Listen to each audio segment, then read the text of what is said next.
Hello dear students, once again welcoming you all to the MK Jain classes. और बेटा हम लोग साइटोलॉजी पढ़ रहे थे और साइटोलॉजी में बेटा हमने स्टार्ट कर लिए थे ऑर्गेनल्स पढ़ना। ऑर्गेनल में हमने सबसे पहले क्या पढ़ना स्टार्ट किया था? Coordinated system, that is endomembrane system, जहाँ पे जो है चार ऑर्गेनल का जो फंक्शन है आपस में एक दूसरे के साथ क्या करता है, कोऑर्डिनेट। तो एंडोमेम्ब्रेन सिस्टम हम लोगों ने कल स्टार्ट किया था। एंडोमेम्ब्रेन सिस्टम में हम लोगों ने क्या क्या पढ़ लिया था? We have already talked about the endoplasmic reticulum. तो एंडोप्लाज्मिक रेटिक्यूलम के बाद आज बारी आ जाती है गोल्जी की, क्योंकि हमारी एनसीईआरटी की बुक क्या बोलती है कि एंडोमेम्ब्रेन सिस्टम किस किस चीज़ का बना हुआ है? एंडोप्लाज्मिक रेटिक्यूलम का, गोल्जी बॉडीज़ का, लाइजोसोम्स का एंड वैक्यूल का। उसके अलावा माइटोकॉन्ड्रिया, क्लोरोप्लास्ट एंड पेरोक्सिसोम्स, उनको हम एंडोमेम्ब्रेन सिस्टम का पार्ट नहीं मानते हैं। बहुत क्लियरली हमारी एनसीईआरटी के अंदर रिटन है, उसको आप अंडरलाइन कर लीजिए, ठीक है। तो बेटा गोल्जी अपरेटस, गोल्जी अपरेटस के बारे में, या गोल्जी बॉडीज़ या गोल्जी कॉम्प्लेक्स, कुछ भी बोल लो इसको हम गोल्जी बॉडीज़ भी बोल देते हैं या इसको हम गोल्जी कॉम्प्लेक्स भी बोल देते हैं। तो जो आपको अच्छा लगे आप इसको कह सकते हैं, ठीक है। अब बेटा अब गोल्जी अपरेटस, तो हमारी एनसीईआरटी की पहली ही लाइन आपने पढ़ी है, the Golgi was first of all observed by Camillo Golgi. सबसे पहले किसने इसको ऑब्जर्व किया था? कैमेलो गोल्जी ने। कब कब किया था इसको ऑब्जर्व? इन द ईयर 1898 में। क्लियर है? इन द ईयर 1898 में क्या ऑब्जर्व किया था उन्होंने? एक reticular structure near the, he observed a reticular structure, अ थोड़ा दूर लिख देती हूँ, reticular structure near the nucleus. अब रेटिक्यूलर, जैसे एंडोप्लाज्मिक रेटिक्यूलम में भी रेटिक्यूलम आया था ना, रेटिक्यूलम का मीनिंग क्या होता है बेटा? नेटवर्क। तो यहाँ पे भी रेटिक्यूलर आ गया ना, रेटिक्यूलर का मीनिंग क्या होता है? A network. उन्होंने क्या देखा? सैक लाइक ट्यूब्यूल्स का उन्होंने एक नेटवर्क देखा। और वो नेटवर्क कैसा था? और डार्कली स्टेन्ड रेटिकुलर स्ट्रक्चर। इसको और क्लैरिटी से लिख लेते हैं,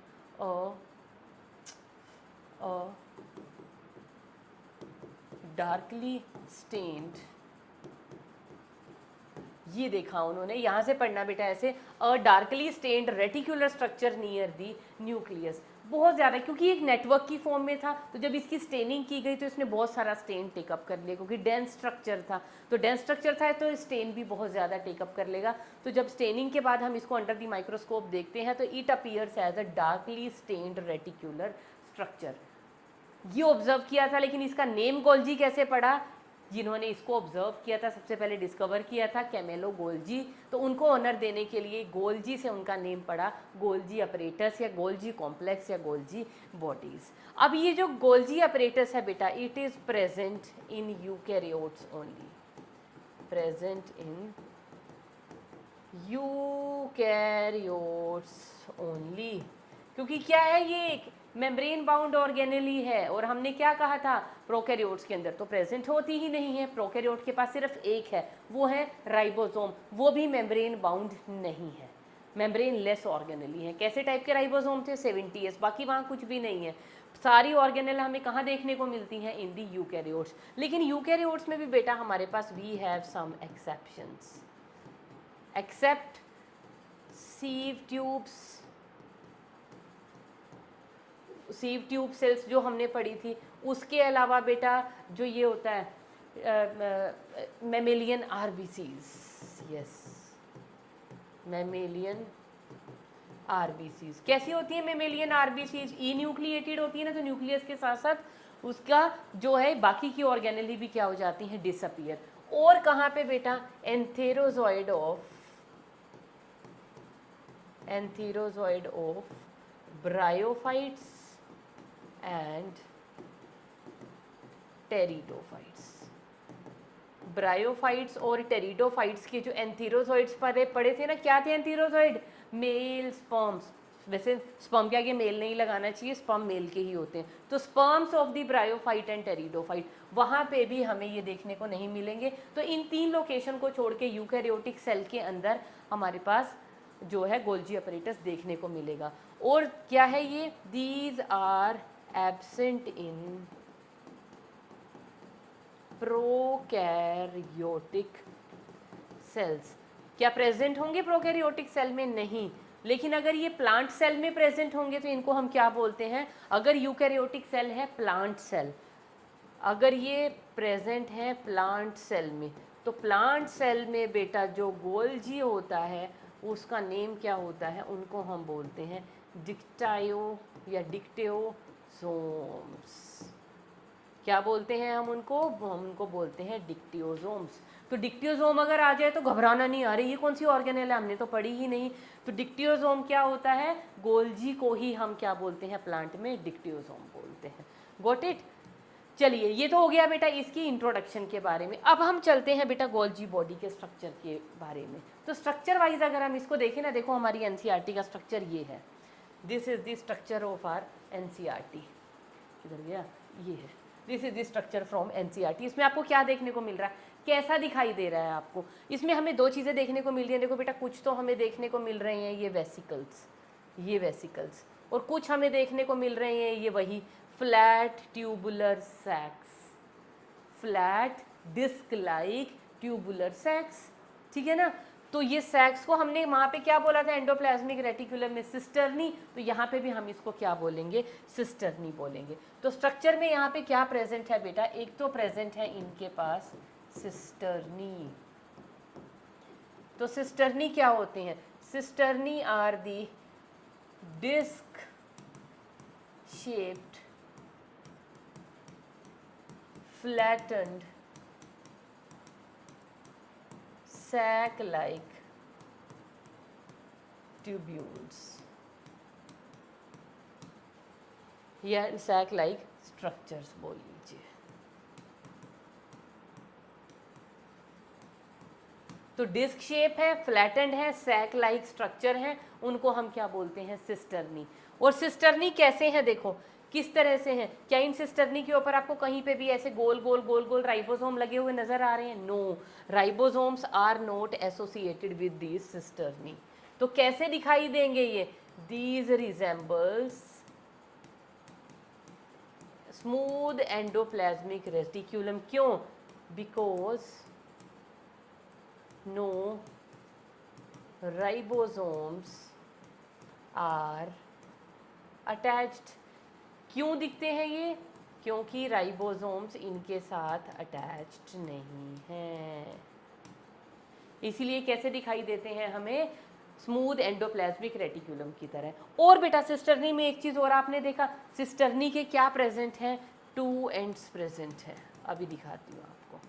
2 एंड, एक एंड होता है बेटा इसका सिस फेस, या एंड बोल लो या फेस बोल लो। एक होता है बेटा ट्रांस फेस। इस सिस फेस को बेटा हम और क्या बोलते हैं? इसको हम बोलते हैं फॉर्मिंग फेस, या इसको हम बोलते हैं कॉन्वेक्स फेस। और ये जो ट्रांस है, ट्रांस फेस को हम और क्या बोलते हैं? इसको हम बोलते हैं मैच्योरिंग फेस, या हम इसको क्या बोलते हैं? Concave face. देखो डायग्राम से समझोगे आप इस चीज को। ये देखो बेटा, ये तो है 2D डायग्राम, ये तो है 2D डायग्राम, ये है हमारे पास एक 3D डायग्राम। इस 3D डायग्राम के अंदर देखो बेटा क्या देखने को मिलेगा आपको? ये है, देखो this is the Golgi. Golgi, जब हम गोल्जी को हम लोग ड्रॉ करते हैं ना, हम कैसे ड्रॉ करते हैं? ऐसे, ऐसे।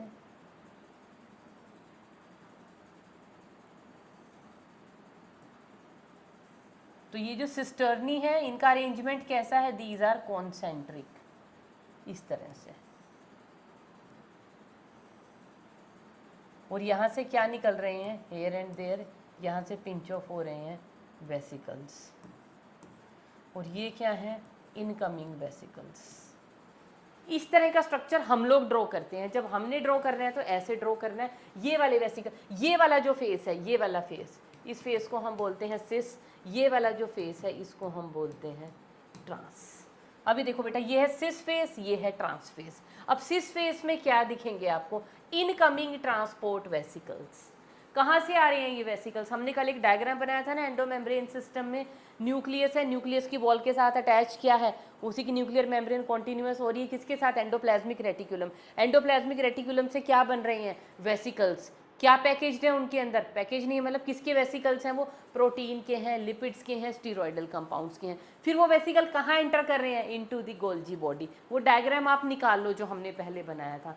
तो ये जो वेसिकल हैं ये कहाँ जा रहे हैं, एंडोप्लाज्मिक रेटिकुलम से बने थे ये वेसिकल्स, क्या नेम है उनका, ट्रांसपोर्ट वेसिकल। कहाँ पे आ गए वो, आगे पड़ा हुआ था गोल्जी, गोल्जी के पास आ गए। गोल्जी में आके इनकी क्या होगी, प्रोसेसिंग होगी, इनकी पैकेजिंग होगी, और फिर गोल्जी इनको ट्रांसपोर्ट कर देगा जहाँ पे इनकी टारगेट साइट्स है।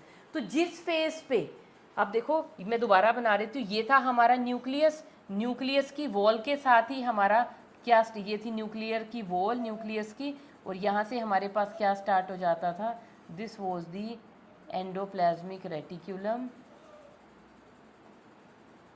अरे अरे अरे,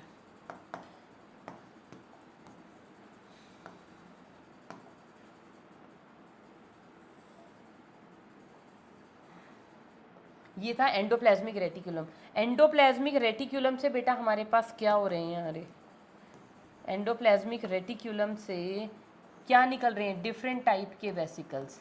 इन वेसिकल्स को कौन रिसीव कर रहा है, देखो यहाँ पे कौन बैठा हुआ है, अब यहाँ पे बैठा हुआ है गोल्जी, ये देखो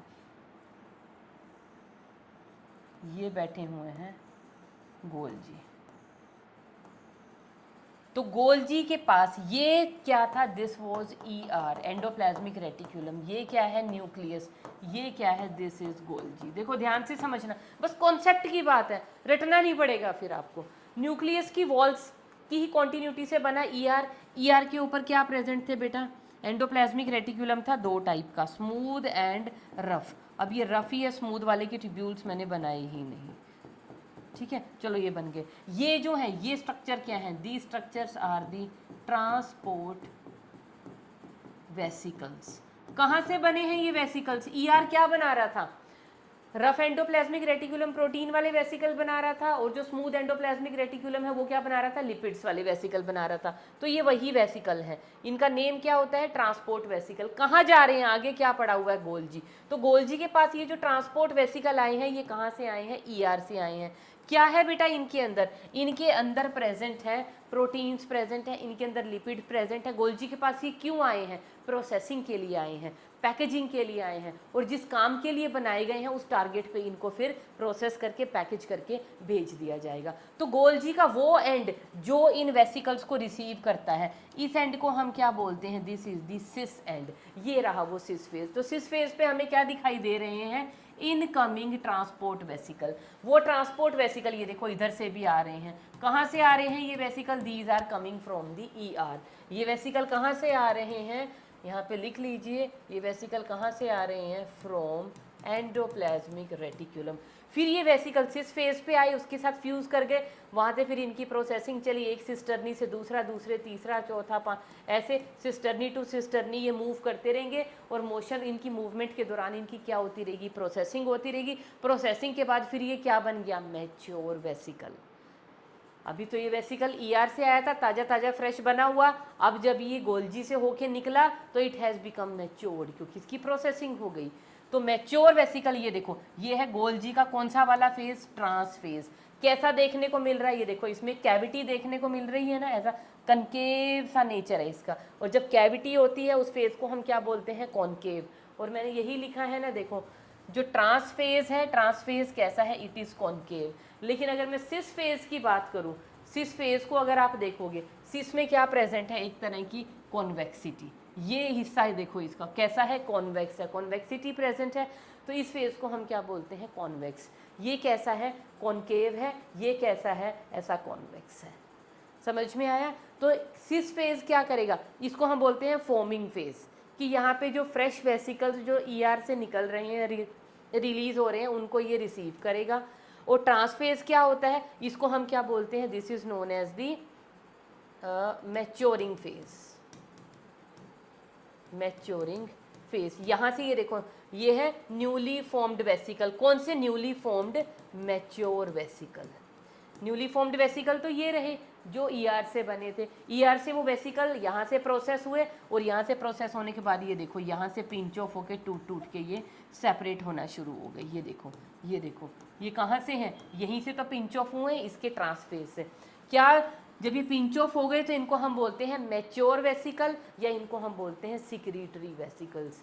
तो डायरेक्टली ये किसकी तरह बिहेव करते हैं, these act as the lysosomes. तो ये जो है सिक्रीटरी वेसिकल्स, इनको हम और क्या कह सकते हैं, इनको हम बोलते हैं लाइजोसोम्स।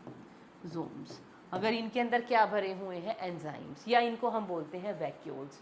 तो डायग्राम आपको समझ में आ गया। तो कैसे हैं ये जो सिस्टर्नी है, किस तरह से अरेंज्ड है, कॉन्सेंट्रिकली।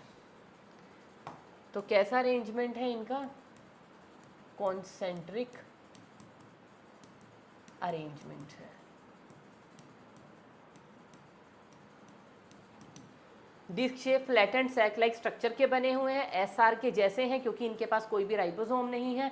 2 फेज प्रेजेंट हैं। सिस फेज क्या करता है, it receives transport vesicles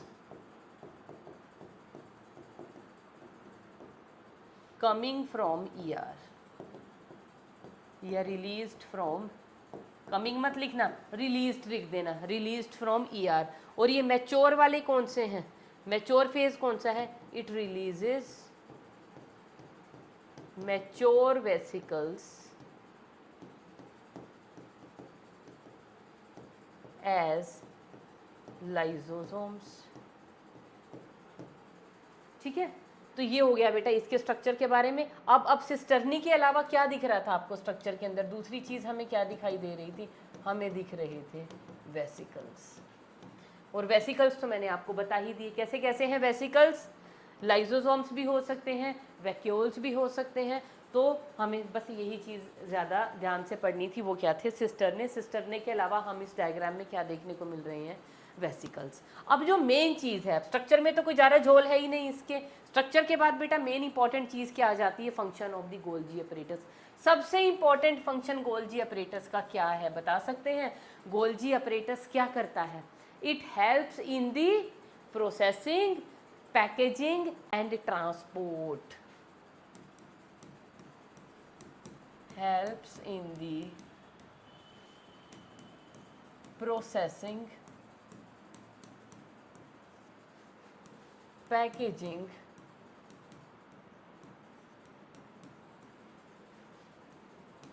and transport of proteins।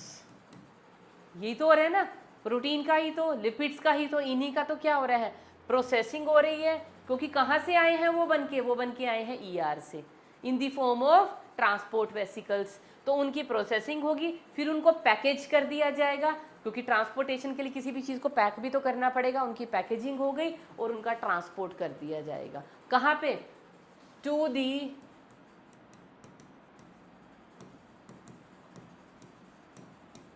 Target sites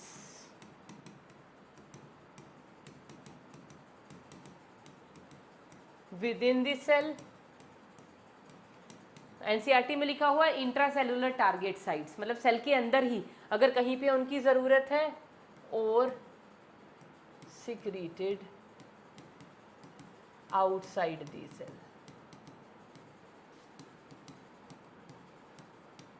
कि टारगेट साइट अगर सेल के अंदर है तो वहाँ पे भेज दिया जाएगा, अगर सेल से बाहर है तो वहाँ पे इनको सिक्रीट कर दिया जाएगा। उसके अलावा क्या फंक्शन है बेटा, जो गोल्जी अपरेटस है ना बेटा, ये हेल्प करता है किस चीज़ में, ग्लाइकोसाइलेशन में, helps in the glycosylation of proteins. तो कैसे ग्लाइकोसाइलेशन ऑफ प्रोटीन का मतलब समझते हो? What is this glycosylation of protein? Glycosylation का मतलब होता है बेटा, जब हम प्रोटीन्स को के साथ अटैच करवा दें शुगर, तो वो क्या बन जाती हैं? इनको हम क्या बोलते हैं? ग्लाइकोप्रोटीन्स। तो ग्लाइकोप्रोटीन कैसे बनते हैं? जब प्रोटीन के साथ क्या अटैच हुई? शुगर्स। प्रोटीन कहाँ पे हैं? प्रोटीन एंडोप्लाज्मिक रेटिकुलम से बन के आ रहे हैं। जब उनकी पैकेजिंग हो रही है तो उनके साथ साथ शुगर भी की भी ज़रूरत पड़ेगी। अगर ग्लाइकोप्रोटीन बनाने हैं तो कैसे बनेंगे? ग्लाइकोप्रोटीन अगर पैकेज करने हैं तो प्रोटीन के साथ शुगर लगाना पड़ेगा। तो ये ग्लाइकोसाइलेशन का प्रोसेस भी कहाँ पे होता है? गोल्जी करता है इसको भी। थर्ड थिंग, मतलब ये किस चीज़ में हेल्प कर रहा है? Modification of proteins and lipids. उसके अलावा it also helps in the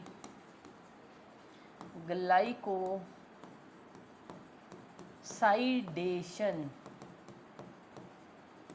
of lipids. अब ग्लाइकोसाइडेशन क्या होता है? ग्लाइकोसाइडेशन का मतलब क्या है बेटा? और लिपिड्स की है ना, मतलब लिपिड्स के साथ शुगर को अटैच करना। और लिपिड के साथ जब शुगर अटैच हो जाती है तो उनको हम क्या बोलते हैं? शुगर के लिए वर्ड यूज होता है ग्लाइको, और लिपिड को हम बोलते हैं लिपिड्स ही।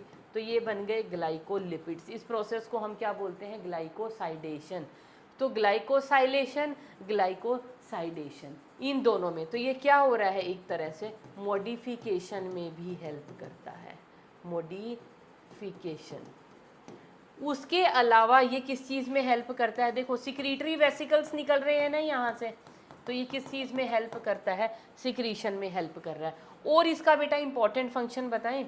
बहुत इंपॉर्टेंट फंक्शन जो इसका और है, दैट इज़, अगर हम ह्यूमन स्पर्म की बात करें ना बेटा, ह्यूमन स्पर्म के अंदर, ह्यूमन स्पर्म हमने तो अच्छा ह्यूमन स्पर्म आप लोगों ने अभी डायग्राम नहीं पढ़ा, तो अभी 12th क्लास में जब हम जाएंगे तो ह्यूमन स्पर्म पढ़ेंगे। जब हम स्पर्म का डायग्राम बनाते हैं ना बेटा, तो स्पर्म के हेड के ऊपर, स्पर्म हेड कंटेन्स एक्रोसोम। जब हम स्पर्म को ड्रॉ करें ना, स्पर्म ऐसा होता है, स्पर्म का हेड ऐसा, और इस हेड के ऊपर ना यहाँ पे ऐसा एक स्ट्रक्चर होता है। इस स्ट्रक्चर को हम क्या बोलते हैं? ये ट्राइंगुलर स्ट्रक्चर होता है सर के ऊपर। इस ट्राइंगुलर स्ट्रक्चर को हम बोलते हैं बेटा acrosome. This triangular structure is acrosome. और नीचे क्या है? ये स्पर्म है, ये स्पर्म की बॉडी है, मिडल पीस है, मिडल पीस से क्या निकल रहा है? स्पर्म की टेल। ठीक है, तो ये है हमारे पास स्पर्म। तो स्पर्म का ये सारा का सारा पोर्शन क्या होता है? This is head. और हेड के ऊपर ये जो व्हाइट कलर का स्ट्रक्चर प्रेजेंट है, इसको हम क्या बोलते हैं? This is known as the acrosome. और ये एक्रोसोम पता क्या होता है? दिस एक्रोसोम क्या है? It is the modified Golgi.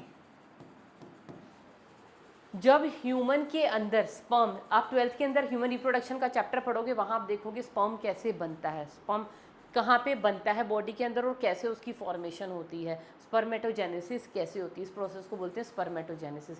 तो वहाँ पे पढ़ोगे कि सेल के अंदर जो गोल्जी कॉम्प्लेक्स था ना, जो गोल्जी बॉडी थी, वो सारी की सारी कंडेंस हो जाएंगी और एक ट्राइंगुलर स्ट्रक्चर बना देंगी हेड के ऊपर, जिन्हें हम बोलते हैं एक्रोसोम।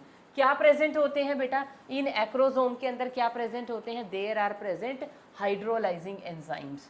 तो acrosome contains the, acrosome contains the hydrolyzing enzymes। ये हाइड्रोलाइजिंग एंजाइम पता क्यों ज़रूरी होते हैं? ये हाइड्रोलाइजिंग एंजाइम देखो, गोल्जी से निकला है ना, गोल्जी के पास क्या है? प्रोसेस्ड प्रोटीन पड़े हुए हैं, और वो प्रोसेस्ड प्रोटीन क्या है? एंजाइम की फॉर्म में है। वो 3 एंजाइम होते हैं, जोनालाइसिन्स, एक्रोसिन्स, चलो आपको क्या करना है इनका, वैसे कोरोना पेनिट्रेटिंग एंजाइम, हियालुरोनिडेजेस, 3 एंजाइम्स होते हैं, एक्रोसिन्स या जिनको हम बोलते हैं जोनालाइसिन्स। दूसरे क्या होते हैं? पर मैं क्यों बोल रही हूँ, है ना, आपको 12th में पढ़ना, अभी इनको रहने दो, है ना, मैंने बोल दिया, कोई बात नहीं, आपको याद नहीं रखने। तो ये एक्रोसोम किससे बना है? गोल्जी से बना है। इस एक्रोसोम के अंदर है क्या? ये इतना स्पेशल स्ट्रक्चर क्यों है? क्योंकि उसके पास हाइड्रोलाइजिंग एंजाइम है। ये हाइड्रोलाइजिंग एंजाइम क्या करते हैं? ये हाइड्रोलाइजिंग एंजाइम क्या करते हैं? Helps the sperm to penetrate egg membranes. क्या करते हैं? एग मेम्ब्रेन को पेनिट्रेट कराने में हेल्प करते हैं। देखो ह्यूमन का जो ये एग है ना बेटा, इस एग के बाहर क्या प्रेजेंट होती है? एक लेयर, दो लेयर, तीन लेयर। एक ये लेयर दिख रही है बाहर, रेडिएटिंग कोरोना रेडिएटा, उसके अंदर क्या होती है? जोना पेल्यूसिडा, फिर उसके अंदर होती है एक लेयर, ठीक है। तो इन लेयर्स को, एग के बाहर दो तीन लेयर प्रेजेंट होती हैं, इन लेयर्स को कि स्पर्म जब यहाँ आया सबसे पहले इस लेयर को तोड़ना है, फिर अगली को तोड़ना है, फिर अगली को तोड़ना है, उनके अंदर घुसते चले जाना है ड्रिल करके, उनको पेनिट्रेट करेगा, तब वो जाके एग के साइटोप्लाज्म के अंदर एंटर होता है। तो एग के साइटोप्लाज्म में एंटर होने से पहले उसको दो तीन मेम्ब्रेन्स को डिसॉल्व करना पड़ता है, और उस मेम्ब्रेन को डिसॉल्व करने के लिए जो एंजाइम होते हैं वो कहाँ पे प्रेजेंट होते हैं? इन दी एक्रोसोम। और एक्रोसोम बना किससे है? ये है मॉडिफाइड गोल्जी। जो सेल के अंदर गोल्जी था, वो गोल्जी बॉडीज मॉडिफाई होकर उन्होंने बना दिया एक्रोसोम। इसके अलावा बेटा क्या फंक्शन है गोल्जी अपरेटस का? It also helps in the post translational. अब ये चीज़ें ना बहुत बड़े बड़े नेम हैं, पर ये आपको ना पढ़ने को मिलेंगे 12th में। अभी आप याद कर लो, post translational modification of proteins, इसमें भी ये हेल्प करता है। होता क्या पोस्ट ट्रांसलेशन, थोड़ा सा समझा दूँ। देखो बेटा, हमारी जो सेल्स हैं, हम कोई भी, अब जैसे जाइगोट है, जाइगोट के अंदर क्या है? मदर और फादर का जो है क्रोमोसोम, जो है क्रोमोसोम कॉम्प्लीमेंट या जो भी उनका जीनोम था वो मिक्सअप हुआ पड़ा हुआ है। फिर जाइगोट्स में क्या होंगी? क्लीवेज होंगी, एम्ब्रियो बनेगा। तो एक जाइगोट से, मतलब जब स्पर्म और एग आपस में फ्यूज हुए, उनसे जाइगोट बने। अब जाइगोट से कैसा ह्यूमन बीइंग बनेगा, किस तरह का होगा, कैसे उसके नाक होंगे, कैसे कान होंगे, कैसे बालों का टाइप होगा, करली होगा, स्ट्रेट होगा, घने होंगे, हल्के होंगे, आईज ब्लू होंगी, ब्लैक होंगी, या ग्रीनिश टिंच की होंगी, है ना। चेहरे की मतलब क्या शेप होगा, कैसी बॉडी होगी, कैसी लेग्स होंगी। तो वो सारे के सारे कैरेक्टर कहाँ पे प्रेजेंट होते हैं? वो कैरेक्टर होते हैं हमारे क्रोमोसोम में। और ये क्रोमोसोम हमें कहाँ से मिले हैं? मदर और फादर से मिले हैं। इन क्रोमोसोम के ऊपर क्या प्रेजेंट होते हैं? जीन्स। जीन्स क्या है एक्चुअल में? डीएनए ही है। तो क्रोमोसोम किस चीज़ के बने हुए? डीएनए के। तो क्रोमोसोम के ऊपर ही जीन्स हैं, तो जीन्स क्या हुए? क्रोमोसोम, डीएनए के छोटे छोटे टुकड़े। तो डीएनए के अंदर ये सारी इंफॉर्मेशन होती है कि इंडिविजुअल कैसा बनेगा, क्योंकि वो डीएनए हमें कहाँ से मिला है? हमारे मदर और फादर से, in the form of the chromosomes. आधा कॉम्प्लीमेंट इधर से मिलता है, फादर से, स्पर्म से आता है, और इधर एग से मिलता है जो मदर से आता है। तो एग और स्पर्म जब फ्यूज़ होते हैं तो हमारे पास पूरा क्या बन गया? Diploid number. और मदर और फादर के जीन्स या क्रोमोसोम मिक्सअप हो गए, उसके अंदर क्या है? हमारा डीएनए। भी डीएनए डिसाइड करेगा कि हम कैसे बनेंगे। कुछ मदर जैसे बनते हैं, कुछ फादर जैसे बनते हैं, और कुछ कैरेक्टर हमें उनसे अलग होते हैं। तो जब डीएनए से, अब ये डीएनए कैसे रिस्पॉन्सिबल होता है कि हम कैसे बनेंगे? हम कैसे बनेंगे वो डिपेंड करता है हमारे प्रोटीन्स कैसे हैं। अब ये प्रोटीन कहाँ से बनते हैं? ऑब्वियसली इन प्रोटीन के बनने के लिए सारी इन्फॉर्मेशन किसके पास है? डीएनए के पास। लेकिन डीएनए कभी भी डायरेक्टली प्रोटीन नहीं बना सकता। तो डीएनए को पहले क्या बनाना पड़ता है? डीएनए को पहले बनाना पड़ता है बेटा एमआरएनए। तो डीएनए से एमआरएनए बनने की प्रोसेस को हम क्या बोलते हैं? This process is known as transcription. 12th में हम इनको बहुत डिटेल में पढ़ेंगे। और फिर एमआरएनए से फिर बनते हैं बेटा विद दी हेल्प ऑफ, बताया था ना, राइबोसोम लग जाएंगे आरएनए के ऊपर, जिन स्ट्रक्चर को हम पॉलीसोम्स बोलते हैं, बैक्टीरिया के साइटोप्लाज्म में पड़े हुए थे। तो एमआरएनए से जब प्रोटीन बनते हैं तो इस प्रोसेस को हम बोलते हैं ट्रांसलेशन। तो पोस्ट ट्रांसलेशन का मतलब क्या हुआ? पोस्ट मैंने बाद में, ट्रांसलेशनल मीन्स ट्रांसलेशन के। तो ट्रांसलेशन के बाद ये जो प्रोटीन बने हैं इनमें क्या होंगी? कुछ मॉडिफिकेशंस होंगी। इन प्रोटीन्स की, जो ट्रांसलेशन के बाद प्रोटीन बनेंगे, इनकी भी जो मॉडिफिकेशंस होंगी उसमें कौन हेल्प करेगा? उस मॉडिफिकेशन में हेल्प करेगा बेटा गोल्जी अपरेटस। समझ में आ गया? बस ये थे बेटा गोल्जी के मेन सुपर हिट फंक्शंस जो हम लोगों ने कर लिए हैं। तो गोल्जी में और कुछ चीज़ जो समझ में नहीं आ रही है, वैसे इसमें ऐसा कुछ है ही नहीं कि जो ना समझ में आए। तो गोल्जी की हमें थोड़ी सी इंट्रोडक्शन पता होनी चाहिए। गोल्जी प्लांट सेल में प्रेजेंट है तो डिक्टियोसोम बोलते हैं। और क्या होता है, एक चीज़ और यहीं पर लिख लीजिए बेटा, अगर फंगस सेल के अंदर मिलता है, इन फंगल सेल, जब आप फंगस की डिस्क्रिप्शन पढ़ी थी इन फंगल सेल, आगे भी कहीं पढ़ेंगे तो वहाँ पे लिखा होता है यूनिसिस्टर्नल, यूनिसिस्टर्नल, या इसी को हम बोलते हैं मोनोसिस्टर्नल। गोल्जी इज प्रेजेंट, ये लिखा होता है। मोनोसिस्टर्नल का मतलब समझ रहे हो कि एक ही सिस्टर्नी का बना हुआ है गोल्जी अपरेटस। गोल्जी अपरेटस किसका बना हुआ है? बस एक ही सिस्टर्नी का बना हुआ, ओनली सिंगल सिस्टर्नी, एक ही ट्यूब्यूल प्रेजेंट है। उसी को हम क्या बोलते हैं? फंगल सेल में गोल्जी। तो Golgi is represented only by the, इसका मतलब क्या हुआ? It is made up of only the single cisternae, एक ही सिस्टर्नी का। स्पेलिंग मिस्टेक हो गए। तो गोल्जी किस चीज़ का बना हुआ है? Single cisternae. अब जैसे ये वाला डायग्राम देखो, इस डायग्राम के अंदर आपको कितने सिस्टर्नी दिखाई दे रहे हैं? 1 2 3 4 5 6, 6 सिस्टर्नी दिखाई दे रहे हैं। यूजुअली कितने सिस्टर्नी होते हैं बेटा गोल्जी के पास? 4 to 10 सिस्टर्नी हो सकते हैं, ये इसका यूजुअल सा नंबर है। और फंजाई में कितने होते हैं? एक होता है, इसलिए उसको मोनोसिस्टर्नल या यूनिसिस्टर्नल बोलते हैं। प्लांट्स में जो सिस्टर्नी प्रेजेंट होंगे या गोल्जी प्रेजेंट होंगे उनको हम डिक्टायोसोम्स बोलते हैं। ठीक है, गोल्जी में तो हो गया आपको सब कुछ क्लियर। अब नेक्स्ट आ जाइए बेटा एंडोमेम्ब्रेन सिस्टम में। ईआर कर लिया, गोल्जी कर लिया, now we are moving toward the lysosomes. अब लाइजोसोम्स क्या है बेटा? लाइजोसोम्स क्या बोलते हैं? इनका एक और नेम होता है, इनको हम बोलते हैं सुसाइडल बैग्स, सुसाइडल बैग्स। और ऐसे ही गोल्जी को हम क्या बोलते हैं? Golgi is known as the postman. Golgi को क्या बोला जाता है? Golgi is known as the, इसको भी लिख लीजिए, पोस्टमैन या post office. Where is Golgi? Golgi को हम क्या बोलते हैं? It is known as the postman of the cell. जैसे पोस्टमैन करता है ना, चिट्ठियाँ आई, या जैसे पोस्ट ऑफिस के अंदर होता है, चिट्ठियाँ आई, उनको सबको अरेंज किया गया, पैकेट्स में डाला गया और फिर इनको अलग अलग जगह पे डिस्ट्रीब्यूट कर दिया गया। तो गोल्जी भी तो यही कर रहा है, प्रोसेसिंग कर रहा है, पैकेजिंग कर रहा है, वो ट्रांसपोर्ट कर रहा है। जिस चीज़ की, जिस वेसिकल की जहाँ ज़रूरत है वो चीज़ को वहाँ पे ट्रांसपोर्ट कर देता है। तो किसकी तरह काम कर रहा है? एज अ पोस्टमैन और as a post office.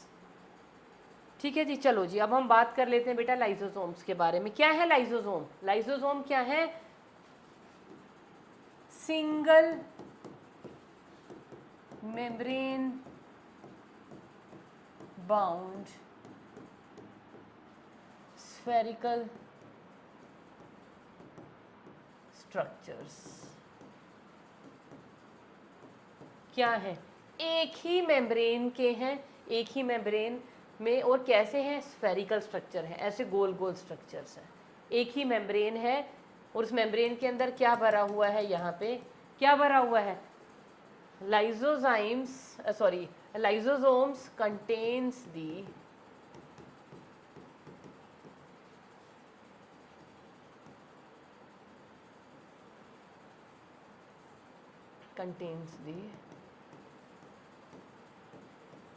Enzymes.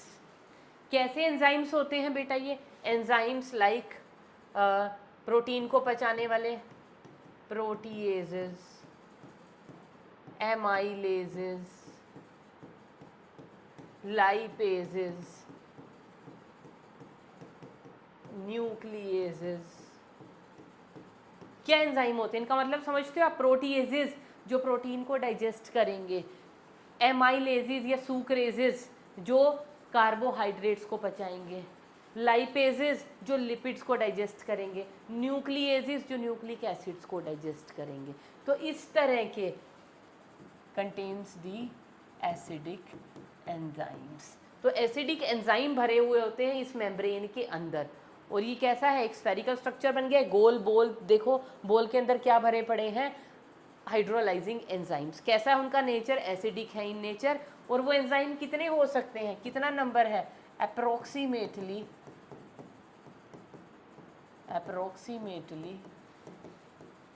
50 types of enzymes,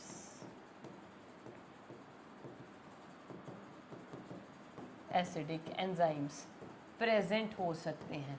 और एक इंपॉर्टेंट एंजाइम का नेम लिखो, बड़ा स्पेशल सा एंजाइम है, वो होता है लाइजोजाइम।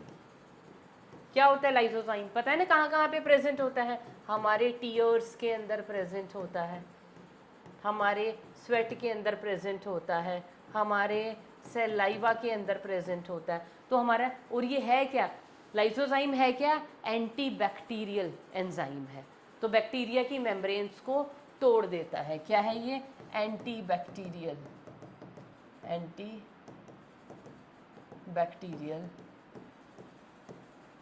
एंजाइम। एंड बैक्टीरिया की जो सेल वॉल है ना उसको ब्रेक कर देता है, तो बैक्टीरिया की सेल टूट गई, तो ये बैक्टीरिया के ऊपर अटैक करता है। तो लाइसोजाइम हमारे टीयर में भी प्रेजेंट है, मतलब जो हमारे आंसू आते हैं तो हमारी आंख के आसपास जितने बैक्टीरिया हैं सब मर जाते हैं। स्वेट के अंदर प्रेजेंट है, हमारा जब पसीना निकलता है बॉडी एक तरह से वो भी डिटॉक्सीफाई ही कर देता है। सलाइवा के अंदर प्रेजेंट है, हमारे थूक के अंदर भी प्रेजेंट है lysozyme.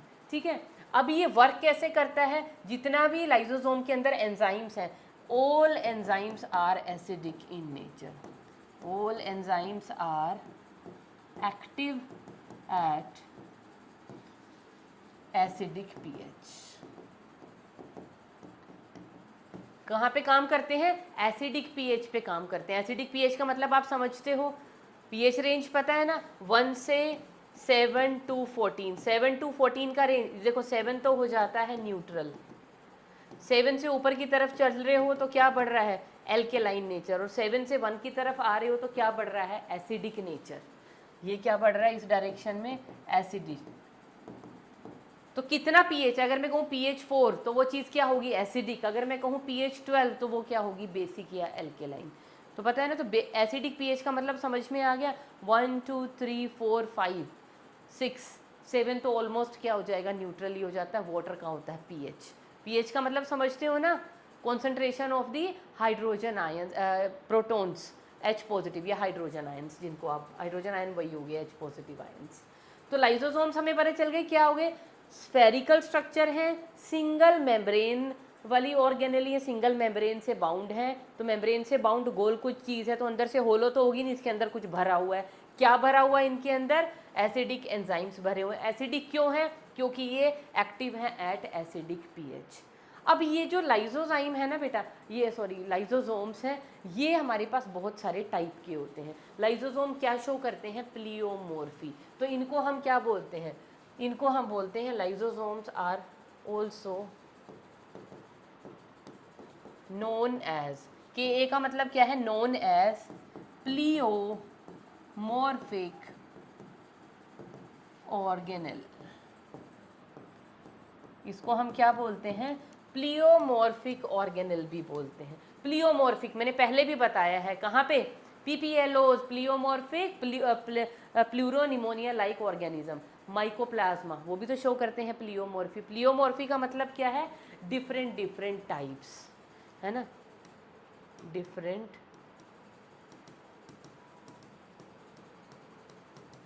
Exist in different forms, exist in different forms, अलग अलग फॉर्म में ये हमें मिलता है लाइसोजाइम। इसलिए हम इसको क्या बोलते हैं कि ये क्या शो कर रहा है, प्लियोमॉर्फी शो कर रहा है। और इस चीज़ को हम क्या, इसलिए हम इसको क्या बोलते हैं, प्लियोमॉर्फिक ऑर्गेनेली। कैसे, वो डिफरेंट फॉर्म कैसे हैं, चलो उसको हम टाइप्स में पढ़ लेते हैं। तो डिफरेंट टाइप ऑफ लाइसोजाइम क्या है, on the basis of their cytoplasmic matrix या internal matrix, on the basis of matrix of lysosomes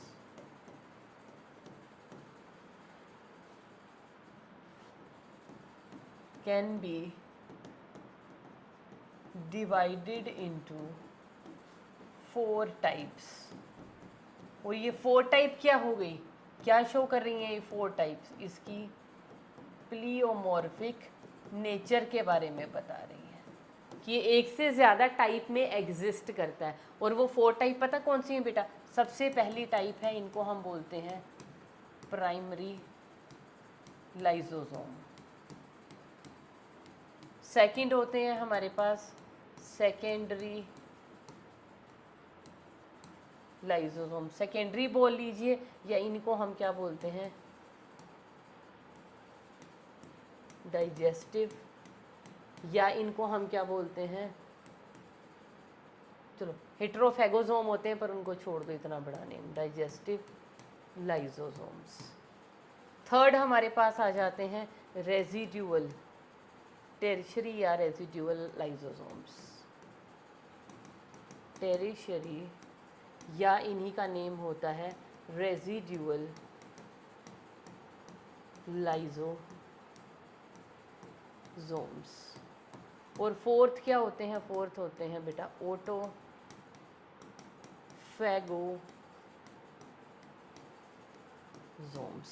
तो 4 तरह के लाइजोसोम्स एग्जिस्ट करते हैं सेल के अंदर। कैसे? प्राइमरी लाइजोसोम कौन से होते हैं? प्राइमरी लाइजोसोम जो गोल्जी से बन के आए हैं, अभी जो फ्रेशली पिंच ऑफ हुए ना गोल्जी से, जो लाइजोसोम बने हैं उनको हम बोलते हैं, है ना, फ्रेशली formed lysosomes containing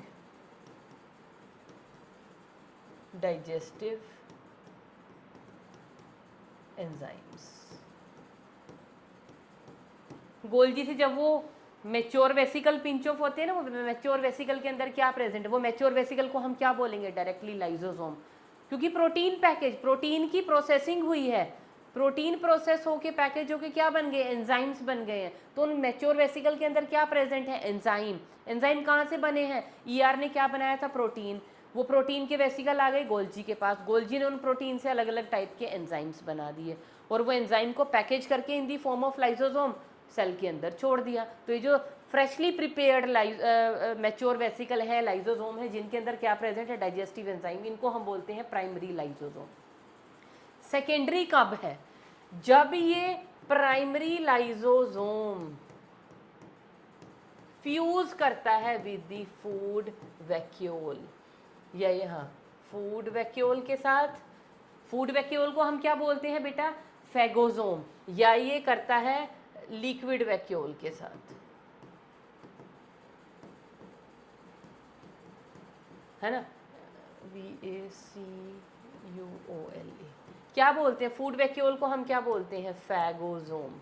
मैंने कहा था ना, सॉलिड फूड अगर सेल के अंदर जाए इन दी फॉर्म ऑफ वेसिकल, और अगर लिक्विड कंटेनिंग वैक्यूल है तो उसको हम क्या बोलते हैं? पिनोसोम। तो अगर कोई भी लिक्विड कंटेनिंग, कोई भी लिक्विड सेल के अंदर एंटर कर रहा है तो उसको हम बोलते हैं पिनोसोम, सेल की ड्रिंकिंग। और ये होता है फैगोसोम, अगर सॉलिड फूड सेल के अंदर एंटर कर रहा है उसको हम क्या बोलते हैं? फैगोसोम, सेल की ईटिंग। ये है सेल की ड्रिंकिंग। तो जो भी ये सॉलिड फूड पार्टिकल या लिक्विड फूड पार्टिकल कंटेनिंग जो भी वैक्यूल सेल के अंदर एंटर हुआ है, उस वैक्यूल के साथ कौन फ्यूज कर जाएगा?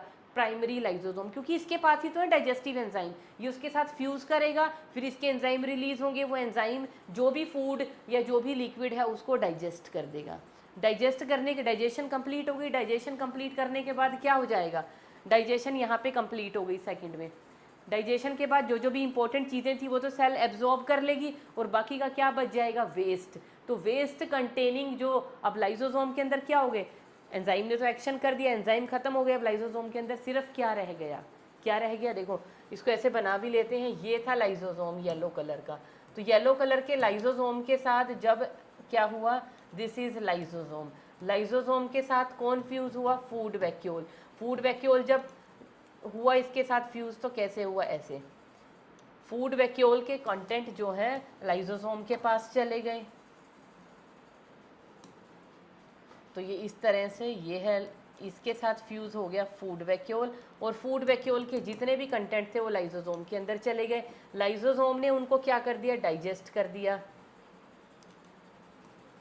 है ना, डाइजेस्ट करवा के जो भी उसमें से इंपॉर्टेंट चीज़ें थी वो जो भी डाइजेशन के बाद जो बच गई चीज़ें वो सेल ने अपनी निकाल ली, और अंदर क्या बच गया इसके पास, सिर्फ वेस्ट।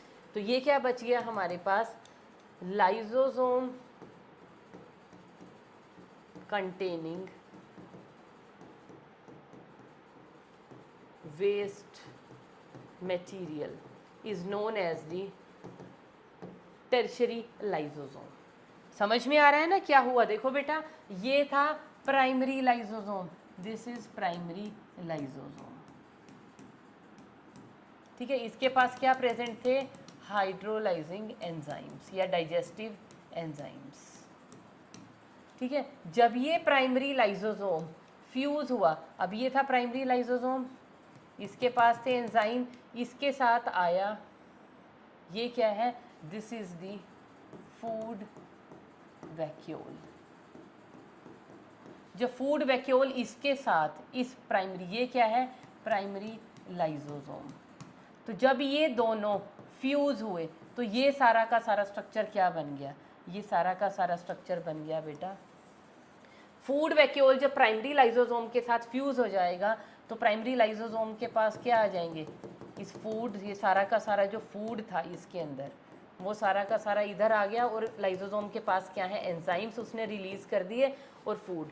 तो ये क्या बन गया यहाँ पे, ये लाइजोसोम बन गया सेकेंडरी लाइजोसोम। देखो एक ही लाइजोसोम कितनी फॉर्म्स चेंज कर रहा है, जब सिर्फ एंजाइम है तो प्राइमरी है, जब फूड वैक्यूल के साथ या लिक्विड वैक्यूल के साथ ये फ्यूज हो गया तो ये बन गया सेकेंडरी लाइजोसोम। अब क्या किया, अब इसने कर दी डाइजेशन, डाइजेशन यहाँ पे हो गई, डाइजेशन कंप्लीट होने के बाद अब इसके अंदर क्या बचेगा, ये है लाइजोसोम, इसके अंदर सिर्फ क्या बच गया, अब ओनली वेस्ट।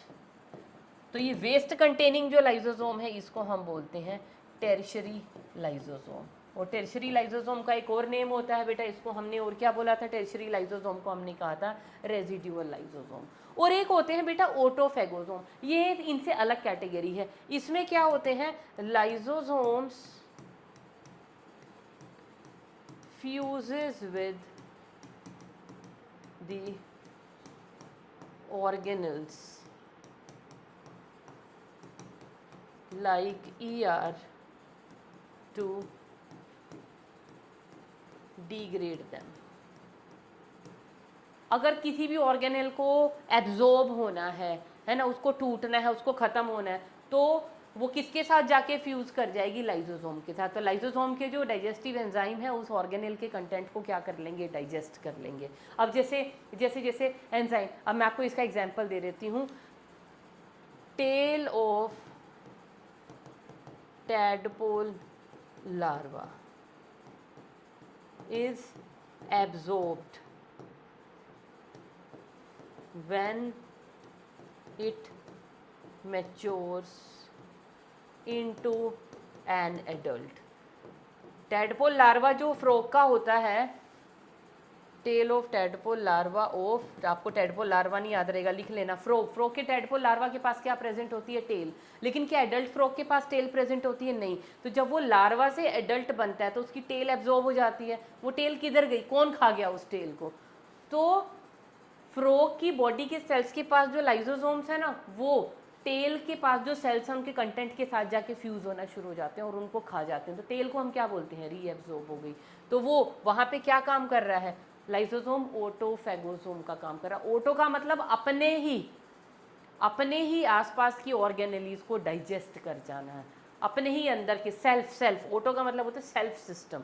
कि टैडपोल क्या था, टैडपोल पूरा एक तरह अपने ही बॉडी के एक पार्ट को डाइजेस्ट कर गया लाइसोसोम, तो वो क्या हो जाएगा, ऑटोफेगोसोम हो जाएगा। तो बेटा ये है हमारे पास टाइप ऑफ लाइसोसोम, और ये थी लाइसोसोम की थोड़ी सी introduction. Now we are only left with the vacuoles. Vacuoles को बेटा अब हम लेंगे in the next lecture. So that's all for today. तो एंडोमेम्ब्रेन सिस्टम में देखो हमने क्या क्या कर लिया है, हमने ईआर डिस्कस कर लिया है, हमने गोल्जी बॉडीज डिस्कस कर ली हैं, हमने लाइसोसोम डिस्कस कर लिए हैं। We are now only left with the vacuoles. Have a good day. Sir sir Mrinal sir,